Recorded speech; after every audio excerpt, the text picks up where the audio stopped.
Chapter 1. A Journey for Tom Ripley. Tom looked behind him and saw the man coming out of the green cage. He walked faster. There was no doubt the man was following him. Tom had noticed him 5 minutes ago, staring at him from a table. Tom had paid for his drink in a hurry and left. At the corner, Tom leaned forward and ran across Fifth Avenue. There was Rowell's. Should he take a chance and go in for another drink? Or should he run over to Park Avenue and try to escape by hiding in dark doorways? He went into Rowell's. As he walked up to an empty seat at the bar, he looked around to see if he knew anyone. There was that big man with red hair, whose name he always forgot, sitting at a table with a blonde girl. But who was that man outside? Was that the kind of man they would send after him? He didn't look like a police officer or a detective. He looked like a businessman, someone's father, well-dressed with gray hair. Was that the kind of man they sent on a job like this? He would chat with you in a bar, and then, bang, one hand on the shoulder and the other hand holding a policeman's identification. "Tom Ripley, you're under arrest." Tom watched the door. Here he was, coming inside, taking a place at the bar. Tom stared at him. They couldn't give you more than 10 years, Tom thought. Maybe 15, but with good behavior. As the man started to speak, Tom suffered a moment of desperate regret. Why was he pretending to work for the income tax office? Yes, he received checks for hundreds of dollars from stupid people who believed him when he said they owed money, but he never cashed the checks. It was really just a silly game that made him feel powerful. "Pardon me, are you Tom Ripley?" "Yes." "My name is Herbert Greenleaf, Richard Greenleaf's father." The look on his face would have been less confusing if he had been holding a gun. The face was friendly, smiling, and hopeful. "You're a friend of Richard's, aren't you?" Tom searched his memory. Dickie Greenleaf, a tall, blond guy. He had quite a lot of money, Tom remembered.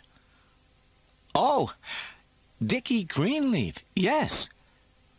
"Charles and Martha Shriver told me about you. I know so few of Richard's friends, but they seem to think you know him quite well. Somebody told them you drank at the Green Cage." "I remember him, yes." "But you're not writing him now." Mr. Greenleaf seemed disappointed. "No, I don't think I've seen Dickie in a couple of years." "He's been in Europe for 2 years. The Shrevers thought you might have some influence on Richard. We want him to come home." Tom hadn't seen the Shrevers more than 3 or 4 times in his life. He had once calculated Charlie Shriver's income tax and saved him a lot of money. Maybe that was why the Shrevers had recommended him. Maybe Charlie had said that Tom was intelligent, honest, and very willing to help. It was a slight mistake. "I don't suppose you know anybody else close to Richard who might be able to persuade him?" Mr. Greenleaf asked. "I'd certainly like to help. Where is he staying in Europe?" Tom asked, not caring at all where Dickie was staying. "In a town called Mongibello, south of Naples. He divides his time between painting and sailing. He bought a house. Richard has his own income. Not a large amount, but enough to live on in Italy, it seems." Tom thought Dickie was probably having a great time over there. An income, a house, a boat. Why should he want to come home? Dickie was lucky. What was Tom doing? Living from week to week, hiding from the police now for the first time in his life. He had a talent for mathematics. Why didn't someone pay him for it? Tom realized that his whole body had tensed.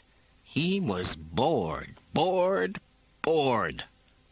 He wanted to be at the bar by himself. "I'd be very happy to write to Dickie if you give me his address. I suppose he'll remember me. We were at a weekend party out on Long Island once, I remember, and I came up to your apartment a few times, too," Tom went on. "He showed me some of his models of ships." "Did he ever show you his drawings?" Mr. Greenleaf was smiling again. Dickie hadn't, but Tom said brightly, "Yes, of course he did. Interesting, some of them."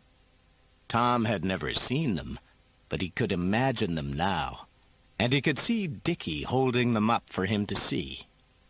"Yes, Richard has talent," Mr. Greenleaf said with satisfaction. "I think he has," Tom agreed. He was getting more bored every minute. He knew the feelings. He experienced them at parties or when he was having dinner with somebody he didn't want to be with. "I'm sorry I'm not free now, or I'd go over and try to persuade Richard myself," Tom said, just because Mr. Greenleaf wanted him to. "Richard has always listened to his friend's advice. If you or somebody else could find the time, I'd even send them over to talk to him. I don't suppose you could get time off from your present job, could you?" Tom's heart suddenly jumped. He put a look of careful thought on his face. He didn't have a job. He might have to leave town soon anyway, if the police started asking questions. He wanted to leave New York. "I might," he said carefully. "I'd be glad to pay for your trip. Do you really think you might be able to go? This fall?" "I think I might. I'd be glad to see Richard again, especially if you think I might be able to help." "I do. I think he'd listen to you. You'll probably succeed where the rest of us have failed. Why don't you come over to my house and meet my wife? We'd be so happy if you would go to Europe and bring Richard back." "Hello, Tom, my boy," Mr. Greenleaf said in a voice that promised good drinks, an excellent dinner, and a bed for the night in case he got too tired to go home. "Emily, this is Tom Ripley." "I'm so happy to meet you," his wife said warmly. "How do you do, Mrs. Greenleaf?" "Mr. Ripley's been here before," Mr. Greenleaf said. "He's come here with Richard." "Oh, has he? I don't believe I met you, though." About 30 minutes later, they went into the dining room, where a table was set for 3, with a dark blue tablecloth and a whole cold chicken. The conversation was dull, and the dinner delicious. Tom told Mrs. Greenleaf that he was working for an advertising company called Rothenberg, Fleming, and Barter. Later, on purpose, he called it Reddington, Fleming, and Parker. The Greenleafs didn't notice the difference. "Where did you go to college?" Mr. Greenleaf asked. "I went to Princeton for a time. Then, when I visited an aunt in Denver, I stayed out there and went to college." Tom hoped Mr. Greenleaf would ask him something about Princeton, but he didn't.